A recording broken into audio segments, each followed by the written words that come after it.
નમસ્કાર મિત્રો, સ્વાગત છે તમારું અખંડ ગુજરાત યુટ્યુબ ચેનલમાં। આજે તારીખ 28/12/2024ના રોજ ગુજરાત રાજ્યમાં કમોસમી વરસાદની સંભાવના વ્યક્ત કરવામાં આવી છે।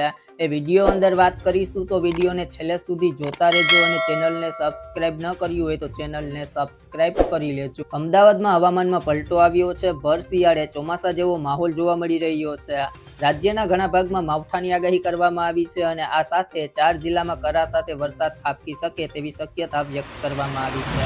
ઉત્તર પશ્ચિમ મધ્ય પ્રદેશ પર સાયક્લોનિક સર્ક્યુલેશન સિસ્ટમ અને વેસ્ટર્ન ડિસ્ટર્બન્સને કારણે ભર શિયાળે અષાઢના એંધાણ હવામાન વિભાગે વ્યક્ત કર્યા છે। 28 ડિસેમ્બરે ગાંધી સાથે કમોસમી વરસાદના રાઉન્ડની આગાહી કરાઈ છે।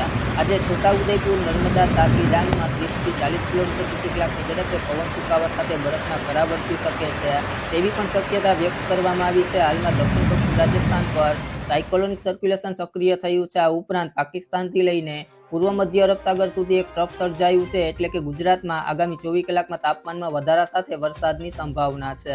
જો મિત્રો તમને અમારો વિડીયો પસંદ આવ્યો હોય તો વિડીયોને લાઈક કરો, તમારા મિત્રો સાથે શેર કરો અને જો તમે ચેનલમાં નવા છો તો ચેનલને સબસ્ક્રાઇબ કરી લેજો।